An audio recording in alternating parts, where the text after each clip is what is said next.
वासिफ अली वासिफ फरमाते हैं, ज़िक्र का एक दर्जा है फ़िक्र। ज़िक्र के बाद एक मकाम आता है जिसे फ़िक्र का मकाम कहते हैं। ज़िक्र का माना अल्लाह को पुकारना है और फ़िक्र है अल्लाह को सोचना। आप उसके बारे में सोचो, उसकी कायनात के बारे में सोचो, अपने होने के बारे में सोचो, अपने ना होने के बारे में सोचो। अपने ख़यालात के अंदर अल्लाह का तज़किरा, अल्लाह का ज़िक्र, अल्लाह वालों का ज़िक्र, अल्लाह की यादें, अल्लाह वालों की यादें रखो तो फ़िक्र का मकाम पैदा हो जाएगा। आप फरमाते हैं, अपने काम अल्लाह के सुपुर्द कर देने वाले मुतमईन रहते हैं। जो हो सो हो, सब ठीक। उनका फ़ैसला होता है कि जो हुआ अच्छा था, जो हो रहा है अच्छा है और जो होगा अच्छा होगा। मोहब्बत क्या है? मोहब्बत का माना कबूल करना। आप कबूल करो, सारी ज़िंदगी को कबूल करो। ज़िंदगी में नासाज़गार वाक़यात भी आएंगे, उन्हें भी कबूल करो। ज़िंदगी की तलख़ियों को कबूल करने वाला अल्लाह की चाहत को कबूल करता है, और जिसने अल्लाह की चाहत को कबूल कर लिया वही कामयाब रहा। जो तलख़ियाँ आप पर आ रही हैं वो अल्लाह की तरफ से आ रही हैं। आप अल्लाह के मुसाफिर बन जाओ तो ये तलख़ियाँ खुद ब खुद ठीक हो जाएंगी। ज़िंदगी में दो चीज़ें हैं, एक कोशिश है और एक नसीब है। कोशिश से बहुत कुछ हासिल होता है, लेकिन जो बुनियादी नसीब है ये दुआ का हिस्सा है, दुआ की तासीर है। ये कोशिश से हासिल नहीं होता। कोशिश से आप कोई चीज़ हासिल कर लोगे, लेकिन दूसरे शख्स के दिल का आपकी तरफ खींचना ये नसीब की बात है। नसीब जो है ये दुआ से बनता है। तुमने मकान बनाया और उसमें रहने का वक्त नहीं। तुमने खुशी हासिल करने के लिए दिन बेच दिया। अब खुशी कैसे महसूस करोगे? तुम्हारे पास आसानियां हैं लेकिन दिल है ही नहीं। इंसान दौलत इकट्ठी करता है ताकि गरीबी से बच सके, और फिर उस दौलत को खर्च नहीं करता ताकि गरीब न हो जाए, और इस तरह दौलत की मौजूदगी में गरीबी की ज़िंदगी बसर करता हुआ आखिरकार हलाक हो जाता है। किसी किताब की इससे ज़्यादा बेहुरमती क्या हो सकती है कि लोग उसे बगैर समझे पढ़ते रहें।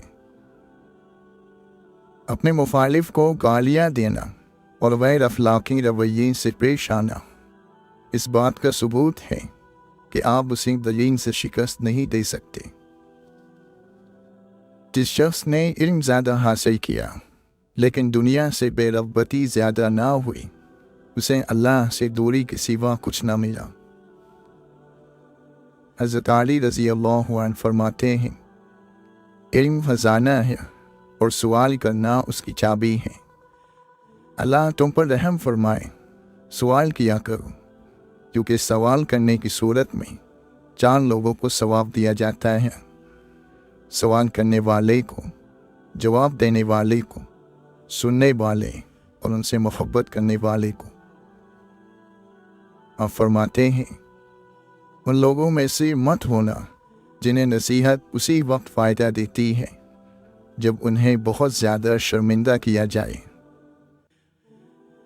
लालच की चमक देखकर अक्सर अक्ल मार खा जाती है। अपनी राय को काफ़ी समझने वाला ख़तरे में है। मशवरा ऐसे लोगों से करो जो अल्लाह से डरते हैं। बंदा बेसब्री करके अपने आप को हलाल रोज़ी से महरूम कर देता है, इसके बावजूद अपने मुक़द्दर से ज़्यादा हासिल नहीं कर पाता। लोगों में जो ज़्यादा इल्म वाला होता है वो अल्लाह से ज़्यादा डरता है, ज़्यादा इबादत करता है और अल्लाह की रज़ा के लिए ज़्यादा नसीहत करता है। मालो औलाद दुनिया की खेती है और नेक आमाल आखिरत की। अल्लाह अपने बहुत से बंदों को ये सब अता फरमाता है। जो शख्स ये गुमान रखता है کہ नेक आमाल अपनाए बगैर जन्नत में दाखिल होगा तो वो झूठी उम्मीद का शिकार है। अल्लाह के नबी सल्लल्लाहु अलैहि वसल्लम ने फरमाया, तुम मुझे अपनी ज़बान और हया की ज़मानत दो, मैं तुम्हें जन्नत की ज़मानत देता हूँ। अल्लाह ताला कुरान मजीद में फरमाता है, अल्लाह तुम्हें अजाब देकर क्या करेगा अगर तुम शुक्रगुजार बंदे बने रहो और ईमान की रविश पर चलो। अल्लाह बड़ा फदरदान है और सबके हाल से वाकिफ़ है। हज़रत अली रज़ियल्लाहु अन्हु फरमाते हैं, जिस तकलीफ़ के बाद जन्नत मिलने वाली हो वो तकलीफ़ नहीं, और जिस राहत का अंजाम जहन्नम हो तो वो राहत नहीं। आप फरमाते हैं, अल्लाह ताला ने तुम्हारे हाथ में अपने ख़ज़ानों के खोलने वाली कुंजियाँ दे दी हैं, इस तरह कि उसकी बारगाह में सवाल करने का तरीका बताया गया है। इस तरह जब तुम चाहो दुआ के ज़रिए उसके ख़ज़ानों पे दरवाजे खुलवा लो। खुशनसीबी है उस शख्स के लिए जो अपने आप को कम समझता है, जिसका ज़रिया माश पाकीज़ा है और अंदरून उसका पाक है और अखलाक अच्छे हैं। जो शख्स अल्लाह के अलावा किसी और से इज़्ज़त का तलबगार होता है, उसे वो इज़्ज़त ही बर्बाद कर देती है। शोहरत की चाहत हर बला का सरचश्मा है, जिसको ख़ानदान वाले ज़ाय कर देते हैं, उसके साथ दूर वाले एहसान करते हैं, उसके हिस्से में दूर वाले आते हैं। अल्लाह की इताअत पर इस्तिक़ामत इख्तियार करो और अल्लाह की इताअत की तलाश करो, अपना अज्र अल्लाह से तलब करो। बुरे लोगों की सोहबत से बुराई हासिल होती है। जिस तरह हवा जब किसी बदबूदार चीज़ से गुज़रती है तो बदबूदार हो जाती है। किसी आदमी की निस्बत ऐसी बात की वजह से जो उसके मुंह से बेसाख्ता निकल गई है और उसका दुरुस्त और सही मतलब हो सकता है, बदगुमान ना हो और बुराई का ख्याल ना करो। 3 चीज़ें नेकी का दरवाज़ा है, दिल की सखावत, कलाम की पाकीज़गी और गमों पर सब्र। आरज़ुओं की धोखेबाजी आमाल को बिगाड़ कर रख देती है। जब तुम्हारे नफ्स के ऊपर तुम्हारा काबू हो जाए तो आम लोग तुम्हारे अति की वजह से तुम्हारी तरफ राग़िब होंगे।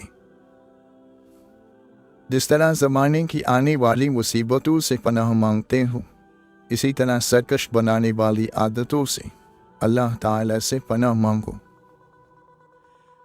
बेवकूफ़ी वतन में भी गुर्बत और मुसाफिरत है, क्योंकि कम अक्ल जहानत से काम नहीं लेता, लिहाजा हुस्न सुलूक से महरूम रहता है। सबसे बुरी हालत उस शख्स की है जो अपनी बदगुमानी की वजह से किसी पर भरोसा ना करे और उसके बुरे असलात की बिना पर कोई दूसरा भी उस पर भरोसा ना करे।